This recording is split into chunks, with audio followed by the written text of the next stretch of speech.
Assalamualaikum warahmatullahi wabarakatuh. Saya Siti Nurajiza akan menjelaskan mengenai komparasi idealisme dan materialisme melahirkan perennialisme. Yang pertama yaitu sejarah dan latar belakang. Perennialisme diambil dari kata perennial yang artinya kekal atau abadi.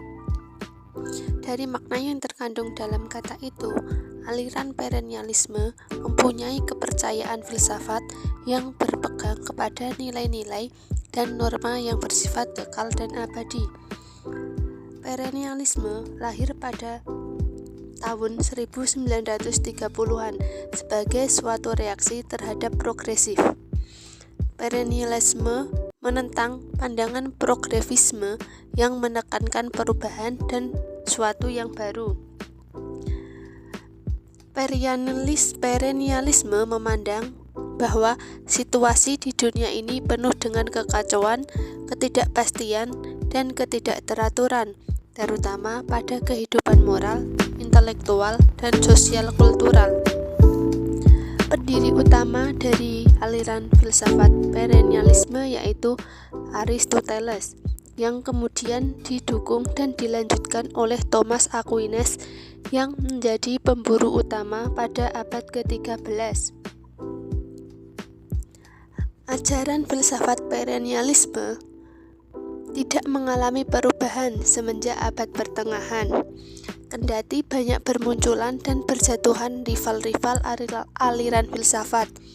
Akan tetapi, aliran filsafat perennialisme ini tetap berlanjut dari generasi ke generasi, dari tahun ke tahun, bahkan ratusan tahun, dan tetap tumbuh dan berkembang. Aliran perennialisme juga memandang bahwa kepercayaan aksiomatis zaman kuno dan abad pertengahan perlu dijadikan dasar penyusunan konsep filsafat dan pendidikan zaman sekarang. Hal ini bukanlah berarti bernostalgia, melainkan karena kepercayaan masa lalu itu berguna bagi zaman sekarang. Oleh karena itu, asas-asas filsafat perennialisme itu bersumber pada dua kebudayaan, yaitu perennialisme teologis yang ada di bawah supremasi gereja Katolik, khususnya menurut ajaran dan interpretasi Thomas Aquinas, dan perennialisme sekunder yang berpegang pada ide dan cita filosofis Plato dan Aristoteles. Poin selanjutnya yaitu ciri-ciri aliran perennialisme. Adapun ciri-cirinya, yang pertama, perennialisme mengambil jalan regresif, artinya kembali kepada nilai dan prinsip dasar yang menjiwai pendidikan pada masa Yunani kuno dan abad pertengahan. Selanjutnya, perennialisme itu beranggapan bahwa realita itu mengandung tujuan, dan perennialisme beranggapan bahwa belajar merupakan sebuah latihan disiplin mental. Dan perennialisme juga beranggapan bahwa kenyataan tertinggi berada di dalam alam penuh kedamaian dan transendental. Setiap aliran filsafat pastilah mempunyai sebuah kekurangan dan kelebihan. Adapun kekurangan dari aliran perennialisme yaitu pengetahuannya dianggap lebih penting dan kurang memperhatikan kegiatan sehari-hari. Yang kedua, perennialisme kurang menerima adanya perubahan-perubahan, dikarenakan menurut mereka perubahan-perubahan banyak menimbulkan sebuah kekacauan, ketidakpastian, dan ketidakteraturan, terutama dalam kehidupan moral, intelektual, dan sosial kultural. Selanjutnya yaitu perennialisme itu fokus mengenai kurikulum tentang disiplin-disiplin pengetahuan yang abadi. Hal ini akan berdampak pada kurangnya perhatian pada realitas peserta didik dan minat-minat siswa. Selain mempunyai kekurangan, perennialisme juga mempunyai kelebihan. Di antaranya, perennialisme mengangkat kembali nilai-nilai atau prinsip-prinsip umum yang menjadi pandangan hidup yang kokoh pada zaman kuno dan abad pertengahan, yang telah teruji dan tangguh. Yang kedua, kurikulum menekankan pada perkembangan intelektual siswa, pada seni dan sains.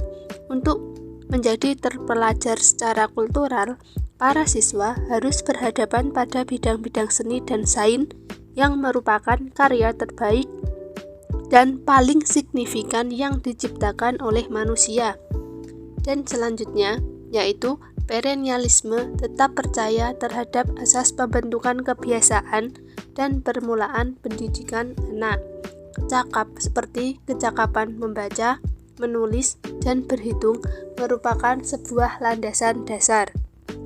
Untuk mengenal lebih lanjut mengenai aliran perennialisme, mari kita juga mengenal para tokoh-tokohnya. Yang pertama yaitu Plato. Menurut Plato, manusia secara kodrati memiliki 3 potensi, yaitu nafsu, kemauan, dan pikiran. Pendidikan berorientasi pada 3 potensi tersebut dan juga kepada masyarakat, sehingga kebutuhan yang ada pada masyarakat dapat terpenuhi. Dengan pertimbangan ketiga potensi tersebut tidak sama pada setiap individu. Manusia yang besar potensi rasionalnya, inilah manusia kelas pemimpin atau kelas sosial tertinggi. Manusia yang dominan potensi kemampuannya merupakan manusia kelas prajurit atau menengah, sedangkan manusia yang dominan potensi nafsunya merupakan rakyat jelata atau kaum pekerja. Dan tokoh yang kedua yaitu Aristoteles menyatakan bahwa sifat atau watak anak lebih banyak potensialitas, sedang guru lebih banyak mempunyai aktualitas. Bagi Aristoteles, tujuan pendidikan adalah kebahagiaan. Untuk mencapainya, maka perlu sebuah jasmani, emosi, dan intelek harus dikembangkan secara intelektual. Adapun tokoh yang ketiga yaitu Thomas Aquinas. Seperti halnya Plato dan Aristoteles, Thomas Aquinas punya tujuan pendidikan yang sangatlah diinginkan, yaitu dengan usaha mewujudkan kapasitas yang ada dalam individu agar menjadi aktualitas, aktif, dan nyata. Dia coba memadukan antara filsafat Aristoteles dengan ajaran filsafat gereja yang tumbuh pada zaman atau abad perkembangan. Poin selanjutnya yaitu komparasi antara perennialisme dengan idealisme dan materialisme. Yang pertama yaitu perennialisme. Dilihat dari konsepnya. Perennialisme itu menentang pandangan progresivisme. Aliran perennialisme berpendapat bahwa manusia harus kembali ke nilai-nilai atau prinsip-prinsip umum yang telah menjadi pandangan hidup yang kukuh pada masa lalu.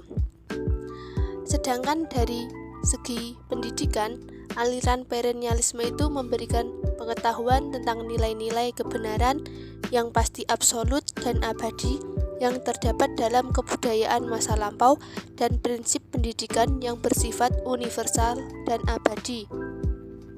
Selanjutnya, jika dilihat dari tujuan, aliran perennialisme bertujuan untuk membantu individu menyingkap dan menanamkan kebenaran-kebenaran hakiki melalui latihan intelektual dan latihan karakter.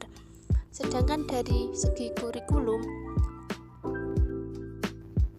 menekankan pertumbuhan intelektual siswa pada seni dan sains. Sedangkan metode atau pendekatannya yang digunakan yaitu metode dengan membaca dan diskusi, yaitu membaca dan mendiskusikan karya-karya besar dalam rangka mendisiplinkan pikiran. Komparasi yang kedua yaitu aliran materialisme. Jika dilihat dari konsepnya, materialisme itu memandang bahwa materi lebih dulu ada, sedangkan ide atau pikiran timbul setelah melihat materi. Artinya bahwa materi menentukan ide, bukan menentukan materi. Pada hakikatnya, materi bukanlah rohani, bukan spiritual maupun supranatural. Jika dilihat dari pendidikan, maka proses kondisionalisasi lingkungan serta menekankan pentingnya keterampilan dan pengetahuan akademis empiris sebagai hasil kajian sains dan perilaku sosial sebagai hasil belajar. Sedangkan dilihat dari tujuan, yaitu untuk perubahan perilaku, mempersiapkan sesuai dengan kapasitasnya untuk tanggung jawab hidup sosial dan pribadi yang kompleks. Sedangkan secara kurikulum, isi pendidikan mencangkup pengetahuan yang dapat dipercaya atau diorganisasi selalu berhubungan dengan sasaran perilaku. Dan berdasarkan pendekatan atau metode, semua pelajaran dihasilkan dengan kondisionalisasi, operan conditioning, reinforcement, pelajaran berprogram dan berkompetensi, dan tidak ada kebebasan peserta didik dituntut untuk belajar. Komparasi yang ketiga yaitu idealisme. Jika dilihat dari konsep, berpaham bahwa pengetahuan dan kebenaran tertinggi merupakan sebuah ide. Inti dari idealisme adalah suatu penekanan pada realita ide, gagasan, pemikiran sebagai suatu penekanan pada objek dan daya material. Sedangkan dari pendidikan merupakan sebuah proses pelatihan pikiran, ingatan, perasaan baik untuk memahami realitas, nilai-nilai kebenaran maupun sebagai warisan sosial. Jika dilihat dari tujuannya untuk menjaga keunggulan kultural sosial dan spirit intelektual guna membangun masyarakat yang ideal. Jika dilihat dari kurikulum, maka pendidikan liberal untuk pengembangan kemampuan dan pendidikan praktis guna untuk memperoleh pekerjaan. Dan jika dilihat dari pendekatan ataupun metode, yaitu dengan menggunakan metode dialektika atau saling mengaitkan ilmu yang satu dengan yang lain. Akan tetapi metode yang lain yang lebih efektif juga dimanfaatkan. Selain itu, peserta didik juga bebas untuk mengembangkan kepribadian, bakat, dan kemampuan dasarnya, dan pendidik bertanggung jawab menciptakan lingkungan pendidikan melalui kerjasama dengan alam. Demikian yang dapat saya sampaikan, kurang lebihnya mohon maaf. Wassalamualaikum warahmatullahi wabarakatuh.